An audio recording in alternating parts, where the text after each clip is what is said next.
ఇన్ని నేర్చుకున్నారు. ఇన్ని విద్యలు నేర్చుకొని నారద మహర్షుల వారు ఇన్ని విద్యలు నేర్చుకున్న తర్వాత శాంతి కలిగిందా అంటే కలగలేదు. ఇవన్నీ నేర్చుకున్నాను, నాకు శాంతి కలగలేదు స్వామి, నాకు శాంతి కలిగేదాని కొరకు నేను మీ దగ్గరకు వచ్చాను అని చెప్పి అడిగారు. సోహం భగవో మంత్ర విదేవాస్మి ఆత్మవిశ్రుతగం హేవ మే భగవదృశేభ్యస్తరతి భగవదృశేభ్యః తరతి శోకమాత్మవిత్ ఇతి సోహం భగవశోచామి తం మా భగవాన్ శోకస్య పారం తారయత్వితి తగుం హోవాచ యద్వై కిం చైతద్ అధ్యాగీష్టా నామై వై తత్. చూడండి, నేను మంత్రములను తెలిసిన వాడనే గాని ఆత్మను తెలిసిన వాడును కాను. నేనైతే పూజనీయులైన తమరి వంటి వారి నుండి ఆత్మ తెలిసిన వాడు శోకమును తరించిన నిశ్చయముగా విని ఉంటిని. ఎవరు చెప్తున్నారు? నారద మహర్షుల వారు చెప్తున్నారు. నాకు ఇన్ని విద్యలు తెలుసు, ఆత్మ విద్య మాత్రం నాకు తెలియదు. అందువలన నాకు శోకము పోలేదు. ఆ శోకము పోవడానికి ఆత్మతత్వమును తెలుసుకుంటే శోకము పోతుందని, అది తమరిలాంటి మహాత్ముల వారి వద్ద నేను శ్రవణం చేస్తే అది కలుగుతుందని పెద్దలు చెప్పగా నేను విన్నాను. అందువలన పూజనీయులకు తమరు శోకం యొక్క అవతలి తీరమునకు నన్ను తరింపచేయుడు అని నారద మహర్షుల వారు వారికి చెప్పినారు, సనత్ కుమారుల వారితో చెప్పినారు. అప్పుడు నారదుల వారిని ఉద్దేశించి సనత్ కుమారుల వారు ఇట్లా అంటున్నారు.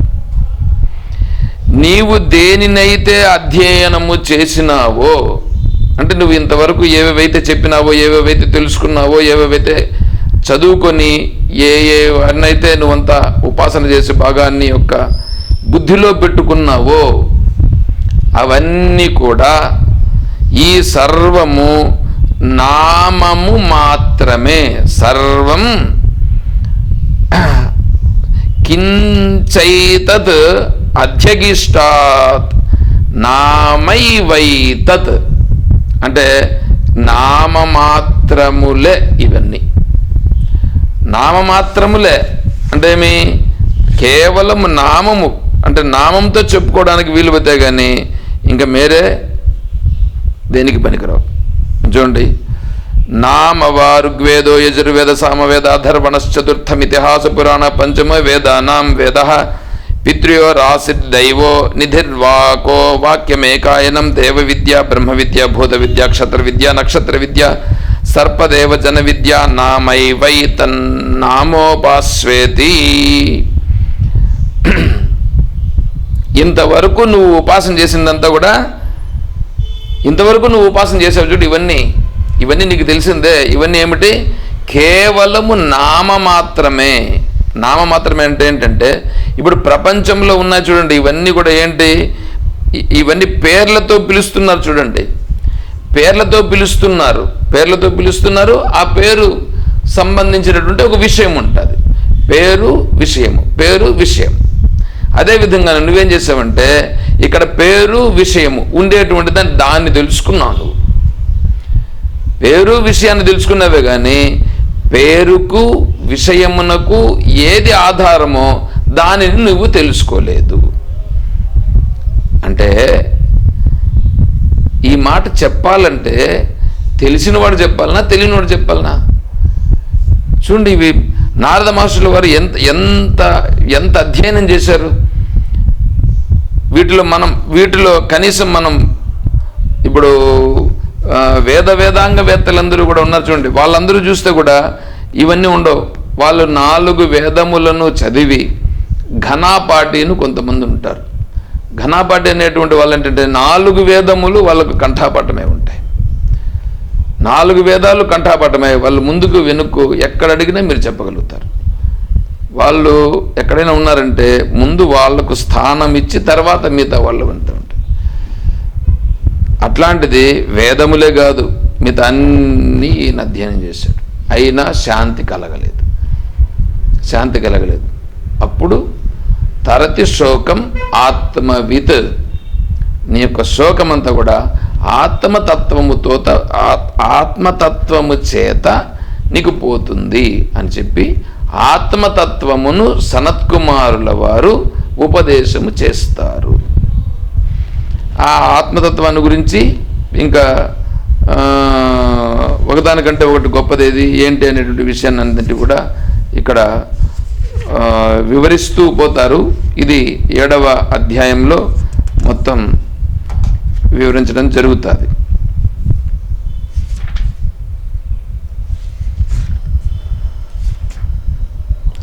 లాస్ట్కు ఏదైతే ఉన్నదో అదే భూమ అంటే, ఇక్కడ ఏమంటే మొదట నామము కంటే గొప్పది వాక్ అని దానిపైన వివరణ, తర్వాత వాక్కు కంటే గొప్పది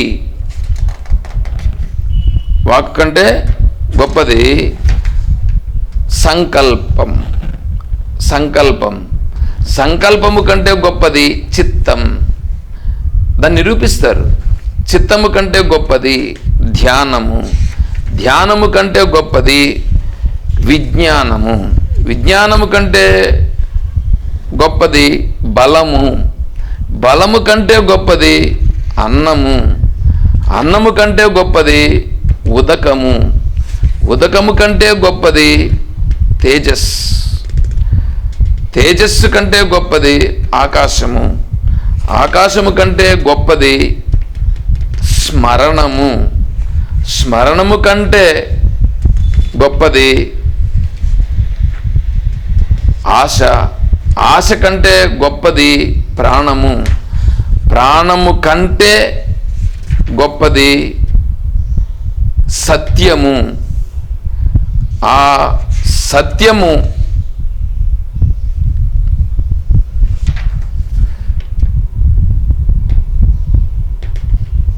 సత్యం అనేటువంటిది ఏదుందో ఆ సత్యాన్ని వివరిస్తారు. ఆ సత్యమును తెలుసుకునుట అనేటువంటి దాన్ని విజ్ఞానమే తెలియదగినది అంటే ఆ సత్యమును గురించి వివరించి దాన్ని ఎలా తెలుసుకోవాలి అనేటువంటి దాన్ని యదా వై శ్రద్ధదాత్యథ మనుతే నా శ్రద్ధదన్ మనుతే శ్రద్ధదేవ మనుతే శ్రద్ధాత్వేవ విజిజ్ఞాసితవ్యతి శ్రద్ధాం భగవో విజిజ్ఞాసయితి. ఇది చెప్పి ఇవంతా కూడా చెప్పిన తర్వాత దానికి నిష్ఠ, దాని తర్వాత నిష్ఠ కంటే గొప్పది కృతి, దానికంటే గొప్పది ఆనందం, ఆ ఆనందము కంటే గొప్పది భూమ. ఆనందము కంటే గొప్పది భూమ. యో వై భూమ తత్సుఖం నాల్ప సుఖమస్తి భూమైవ సుఖం భూమాత్వేవ విజిజ్ఞాసితవ్యం ఇతి భూమానం భగవో విజిజ్ఞాస ఇతి.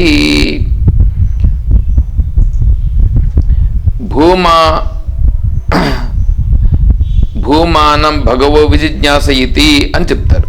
ఏది భూమయో అది ఏ నిశ్చయముగా ఆనందము. అల్పమునందు ఆనందము లేదు, భూమయే ఆనందం, అదే నిజమైన ఆనందం. భూమయే నిశ్చయముగా తెలియబడగోరదగినది అని సనత్కుమారుల వారు భూమ విద్యను గురించి సనత్కుమారుల వారు నారద మహర్షుల వరకు తెలియజేయడం జరిగింది. అది భూమ యొక్క స్వరూపాన్ని గురించి వివరిస్తారు.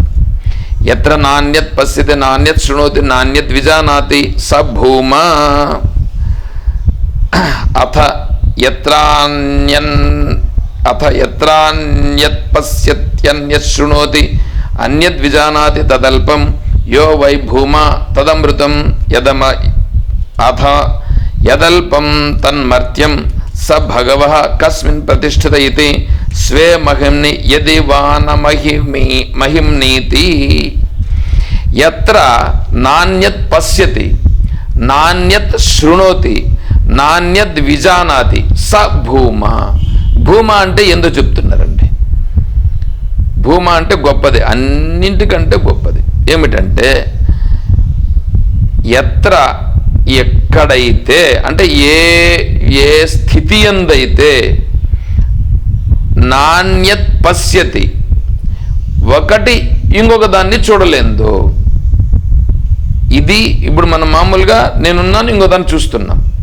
కానీ ఏ స్థితినందైతే ఇంకొక దాన్ని చూచుట లేదో, అంటే తనే తనున్నాడు, తనే తనను చూసుకుంటున్నాడు. నాణ్యత్ శృణోతి నా అన్యత్ శృణోతి, అంటే వేరే దాన్ని వినే పరిస్థితి లేదు. అంటే వేరేది లేదు, వేరేది లేనటువంటి స్థితిలో నా అన్యత్ శృణోతి, అంటే తనకంటే వేరేది లేదు, తనకంటే వేరేది కూడా వినేది లేని స్థితి.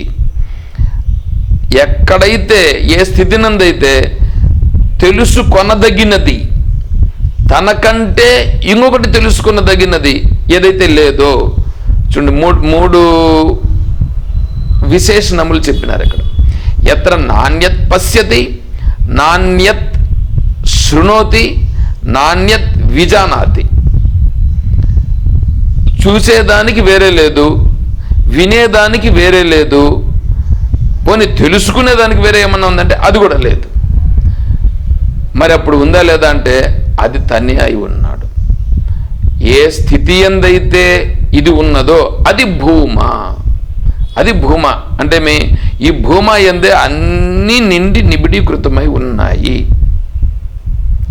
అనేటువంటిది.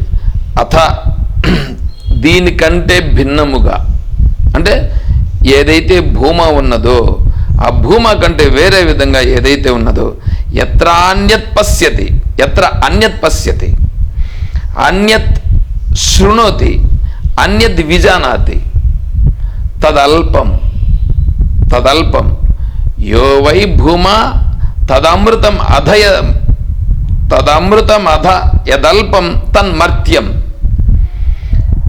ఏదైతే ఒకటి ఇంకొక దాన్ని చూచుట, ఒకటి ఇంకొక దాన్ని వినుట, ఒకటి ఇంకొక దాన్ని తెలుసుకునుట ఎక్కడైతే ఉందో అది అల్పం. అది అల్పమైనది. అల్పమైనది అంటే తక్కువ. దీన్ని బట్టి మీరు లెక్కేసుకోవాలి. ఎందుకంటే ఒకటి ఇంకొక దాన్ని చూస్తున్నదని అనుకోండి, ఒకటి ఇంకో దాన్ని చూస్తాను. నీకు ఏదైతే కనిపిస్తూ ఉందో, నీకు ఇది కనిపించింది అని నీకు అనిపించింది, అప్పుడు అదేమైంది? అది భూమా కాదు. భూమా కాదంటే గొప్పది కాదు, అది తక్కువది, అల్పం.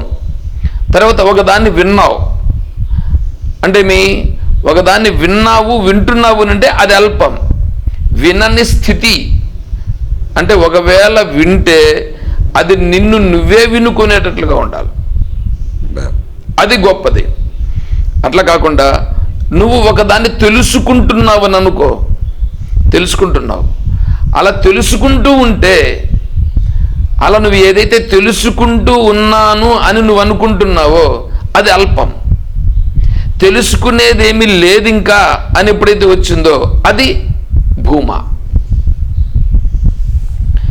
శృతి విప్రతిపన్నాతే యథాస్థాస్యతి నిశ్చల సమాధావచలా బుద్ధి తదా యోగం అవాప్స్యసి. నువ్వు నిజంగా సత్యమును తెలుసుకున్నావని నీ అంతట నువ్వు నిశ్చయానికి రావడం ఎట్లాగా? భగవంతుడు చెప్పాడు భగవద్గీతలో, శృతి విప్రతిపన్నాతే యథాస్థాస్యతి నిశ్చల సమాధావచలా బుద్ధి. అంటే నీ బుద్ధిలో ఎప్పుడైతే ఇంకా నేను శృతుల ద్వారా కానీ లేదా ఇంకెవరి ద్వారా నేను కూడా కానీ ఇంకా నాకు తెలుసుకోవాల్సిన అవసరము లేదు అనేటువంటి దృఢత్వ స్థితి వచ్చిందో, ఏమండి అట్లా అనుకుంటే ఇప్పుడు చాలామంది ఉన్నారు అట్లాంటి వాళ్ళు. నాకు తెలుసుకోవాల్సిన అవసరం లేదబ్బా, నాకు భగవద్గీత అంత అవసరం లేదు, ఇక్కడ ఇవే తెచ్చుకుంటే చాలు, ఇదే సరిపోతుంది, ఇదే నేను చేసుకుంటున్నాను, ఇదే చాలు అనేటువంటి వాళ్ళు ఉంటారు. అట్లా కాదు ఇక్కడ. శృతి విప్రతిపన్నాతే యథాస్థాస్యతి నిశ్చల. అందుకు అతను ఎట్లా ఉండాలి? మళ్ళా నిశ్చలంగా ఉండాలి. ఎటువంటి వికారము చెందని వాడే ఉండాల. ఎటువంటి వికారము చెందకుండా ఉండాలా. ఇంకా శృతితో నాకు అవసరము లేదు అనే స్థితిలో ఉండాలి. ఆనందంగా కూడా ఉండాలి. చూడండి, ఈ లక్షణాలు ఉండాల. సమాధావచలా బుద్ధి. బుద్ధి ఎట్లా ఉండాలా? సమాధానమును పొంది ఉండాలి. బుద్ధి సమాధానము పొందుటంటేమి? ఎటువంటి వికారము లేకుండా నిర్మలత్వముగా ఉండట. ఏమి జరిగినా, ఎలా జరిగినా, ఈ శరీరమునకు ఎలా జరిగినా, ఏమి జరిగినా ఏమి వికారం లేదు. అసలు ఈ ప్రపంచంలో ఏమేమో జరిగిపోతూ ఉంటాయి, అవన్నీ జరిగినా కూడా ఏం వికారం లేదు. అటువంటి స్థితి ఎవడికి వచ్చిందో, అయితే తెలియకుండా ఉండడం కాదు, మళ్ళా తెలుస్తూ ఉండాలా. అన్నీ తెలుస్తూ ఉండాలా, ఎటువంటి వికారం లేకుండా ఉండాలా. వికారం లేకుండా ఎందుకు ఉండాడు అంటే తన సహజత్వ స్థితిలో తను ఉండాలి. తన సహజత్వ స్థితిలో ఉండి ఇవి ఎందుకు జరుగుతున్నాయి అంటే ఇవన్నీ వీటితో అంతా లెక్కలేని స్థితిలో ఉండాలి. అది ఏది ఉందో అప్పుడు నీవు నీ యొక్క నిజమైనటువంటి సహజత్వ స్థితికి చేరినావని నువ్వు గుర్తించుము అని భగవంతుడు మనకు 2వ అధ్యాయంలో చెప్పారు. శృతి విప్రతిపన్నాతే యథాస్థాస్యతి నిశ్చల సమాధావచలా బుద్ధి తదా యోగమవాప్స్యసి. అప్పుడు నీవు యోగమును అవాప్స్యసి పొందినావని గుర్తించుము అని అన్నాడు భగవంతుడు.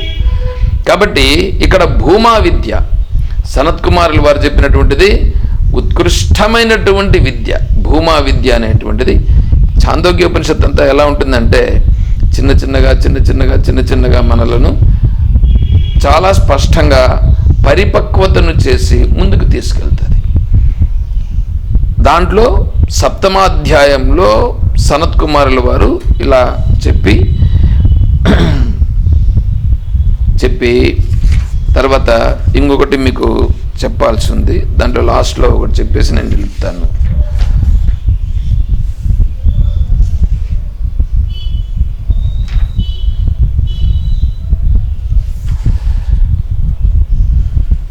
చూడండి, ఆహార శుద్ధౌ సత్వశుద్ధి, సత్వశుద్ధౌ ధ్రువా స్మృతి, స్మృతి లంభే సర్వగ్రంథీనాం విప్రమోక్ష.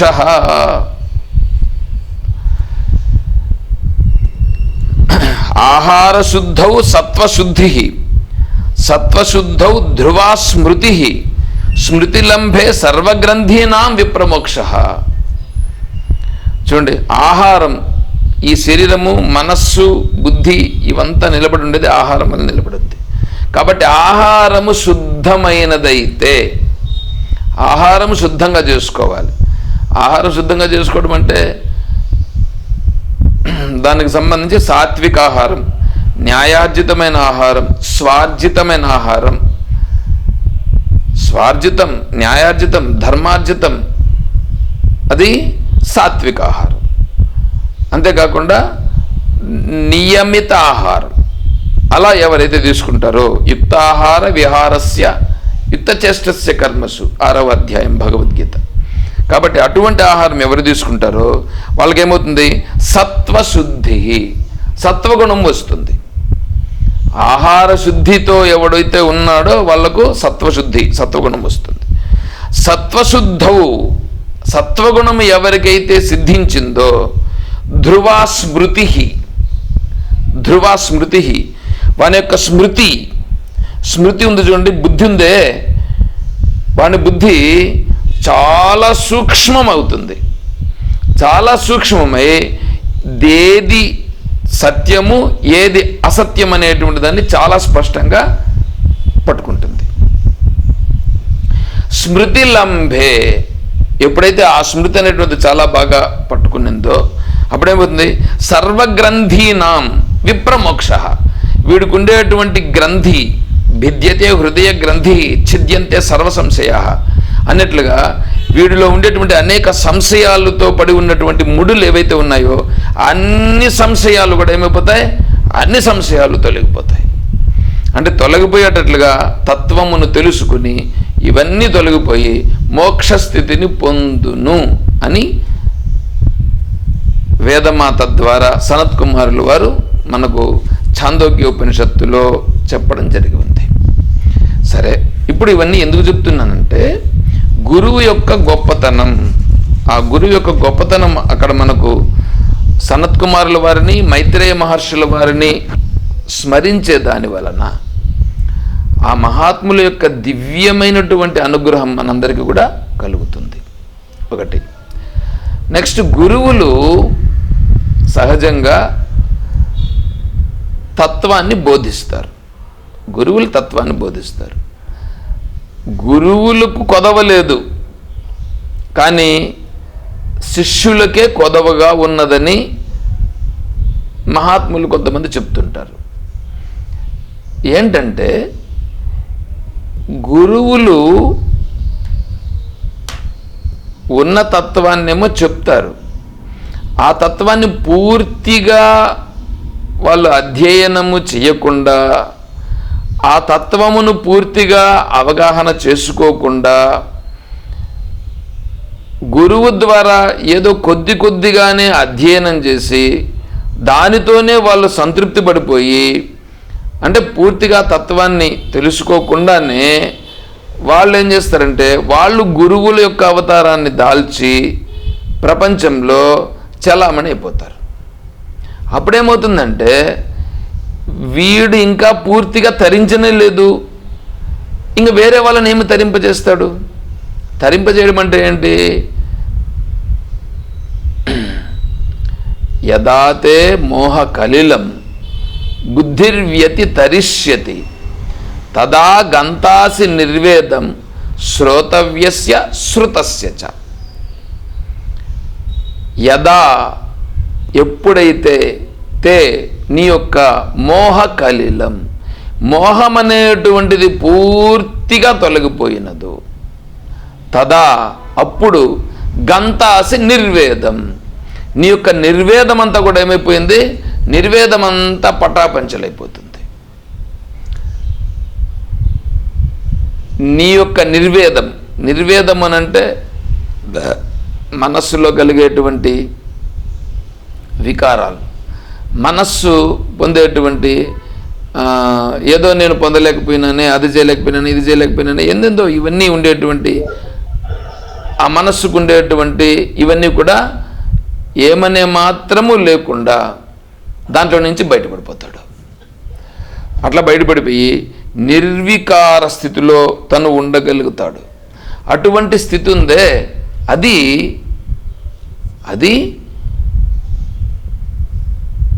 నిజమైనటువంటి నీ స్థితి అని భగవంతుడు మనకు భగవద్గీతలో 2వ అధ్యాయంలో చెప్పాడు. అంటే అది గుర్తు. ఇప్పుడు ఇతనిని వేరే వాళ్ళు ఎవరైనా ఆశ్రయించి ఏవైనా అడిగారని అనుకోండి, ఇతనికి తెలిస్తే ఇతరులకు చెప్పగలుగుతాడు. ఇతనికే తెలియకుండా పోతే వేరే వాళ్ళకి ఏం చెప్పగలుగుతాడు? అంటే వేరే వాళ్ళు ఒక ప్రశ్న అడిగినప్పుడు ఏమంటే ప్రశ్న అడగడం అనేటువంటిది తెలుసుకోవాలి. దేవుడు ఎవరు అనే ప్రశ్నను అడిగితే ఆ ప్రశ్నకు సమాధానము చెప్పకుండా దేవుడెవరుని తెలుసుకునేదానికి నీకు చెప్తున్నానయ్యా, నీకు నేను మంత్రం ఇచ్చాను, పలానా దేవుని పెట్టుకొని ప్రతిరోజు పూజలు చెయ్యి, ఈ విధంగా మంత్రజపం చెయ్యి అని చెప్పి ఆయన్ను అలా చెప్పి మేనేజ్ చేస్తూ ఉండేటువంటి వాళ్ళు చాలామంది ఉన్నారు. అలా మేనేజ్ చేసే దానివల్ల ఏమవుతుందంటే వాళ్ళకు మంత్రము ఉపదేశం అనేటువంటి దృష్టిలో వాళ్ళు ఉన్నారు. ఈయనకు టైం బీయింగ్ జరిగిపోతూ ఉండాలి కాబట్టి ఈయన కూడా అలాగే ఉంటాడు. ప్లస్ వీళ్ళు కూడా ఈ దేవతోపాసన అనేటువంటి దాంట్లో పడి ఉన్నారు. ఇంతవరకు మనం చెప్పుకున్నాం కదా, ఎత్ర నాణ్యత్ పశ్యతి నాణ్యత్ విజానాతి నాణ్యత్ శృణోతి అనే స్థితిని అది దేవుడు అని చెప్పాలి. కానీ అది చెప్పరు వీళ్ళు. ఇక్కడ అది చెప్పరనంటే ఎందుకంటే ఆ స్థితిని తెలుసుకోరు, పైగా అంతవరకు వాళ్ళు వెళ్ళరు. మరి అటువంటిప్పుడు వీళ్ళు ఎలా కుదురుతుంది? అందువలన మనము గురువులను ఆశ్రయించేటప్పుడు బాగా పరిశోధన చేసి గురువుని ఎంచుకోవాలి. గురువుని ఎంచుకొని తద్వారా గురువుల దగ్గర ఏం చేయాలంటే పరిసంఖ్యా విధి ప్రకారంగా శ్రవణం చేయాలి. పరిసంఖ్యా విధి అని అంటే ఏంటంటే నియమ విధి, అపూర్వ విధి, పరిసంఖ్యా విధి అని 3 ఉన్నాయి. ఇప్పుడు గురువు దగ్గర శ్రవణం చేస్తుంటావు, వేరే వాళ్ళు ఏదో చెప్తూ ఉంటారు, వాళ్ళు చెప్పేటువంటిది మనం వింటాం. చాలా బాగుందే, వీళ్ళు యోగా గురించి చెప్తున్నారు, వీళ్ళు యోగా చెప్పేటువంటిది ఎంత బ్రహ్మాండంగా ఉన్నది. విద్యాపీఠంలో యోగా అనేటువంటి ఒక డిపార్ట్మెంట్ ఉన్నది. ఆ యోగా డిపార్ట్మెంట్ వాళ్ళు ఏమంటారంటే, మీ వేదాంతం అంతా కూడా మళ్ళీ మా దగ్గరికి వచ్చి మీరు యోగా చేయాల్సిందే, అంటే యోగా ధ్యానం చేస్తేనే మీకు ఆత్మతత్వం మీకు అర్థమవుతుంది, కాబట్టి వేదాంతం కంటే కూడా యోగానే గొప్పది అనేటట్లుగా వాళ్ళు చెప్తుంటారు. ఇప్పుడు వీడే వింటాడు, వీడు దాన్ని వింటాడు, దీన్ని వినేం చేస్తాడు, ఇంక వేదాంతం ఎందుకు, వేదాంతం చదువుకున్న వాళ్ళు కూడా యోగాకే కదా పోతున్నారు, కాబట్టి నేను ఇప్పుడే యోగాకు పోతానని చెప్పి యోగాకు పోతాడు. అంటే వేదాంతం ఏమైంది, వేదాంతం కలిసిపోయి వీడు యోగా గొప్పదని పోతాడు. ఈ యోగా వాళ్ళు చేసే చేష్టలు ఎట్లా ఉంటాయంటే, మీకు కావాల్సింటే కొన్ని ఫోటోలు కూడా పెడతా. ఈ యోగా చేసేటువంటి వాళ్ళు ఒక చెట్టు పైకి ఎక్కి చెట్టు పైన యోగా చేసి దాన్ని నేర్పిస్తున్నారనమాట. అంటే చెట్టు పైన కూడా నేను యోగా చేస్తాననేటట్లుగా, ఎక్కడో కాదు కుప్పంలోనే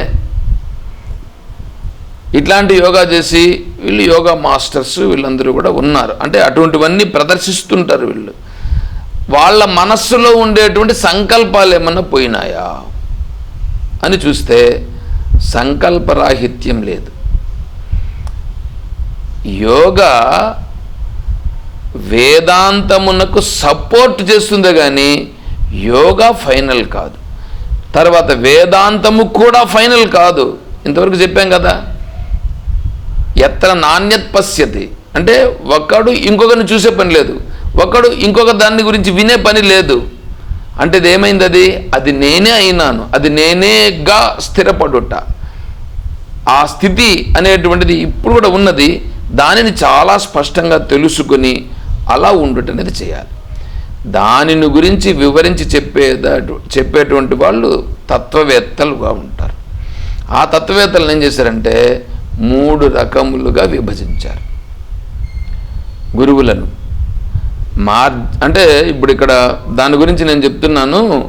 సరే, ఈ 3 గురువుల గురించి వస్తాను. అప్పుడు అక్కడ పరిసంఖ్యా విధానం అన్నాను కదా, అది నేను చెప్పాలి.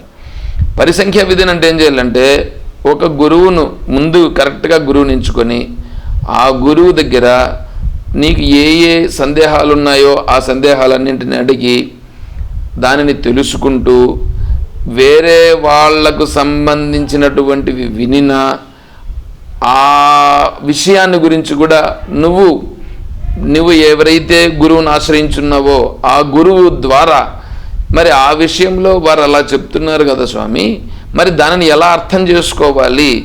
ఎందుకంటే ఈడ వేదాంతాన్ని అధ్యయనం చేసేటప్పుడు వేరే విషయాలు అనేటువంటి వచ్చినప్పుడు అవి గొప్పగా ఉన్నట్లుగా ఉన్నాయి కదా అనేటువంటి భావన వీడికి కలుగుతుంది.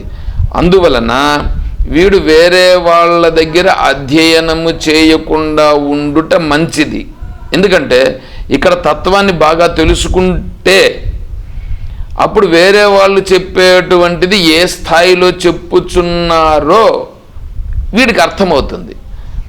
అలా కాకుండా పోతే వేరే వాళ్ళు చెప్పేటువంటిది విన్నప్పుడు వీళ్ళు బాగా చెప్తున్నారు, వాళ్ళు బాగా చెప్తున్నారు, ఈయన ఈ స్థాయిలో చెప్తున్నాడు, ఈయన ఇంకో స్థాయిలో చెప్తున్నాడు, కాబట్టి నేను ఈ మార్గంలో పోతానని ఇట్లా ఒకరినొకరిని చూసుకుంటూ అనేక మందిది వింటూ ఏమవుతుందంటే మనస్సు కలుషితమైపోతుంది. తద్వారా తత్వాన్ని యథార్థంగా తెలుసుకోలేడు.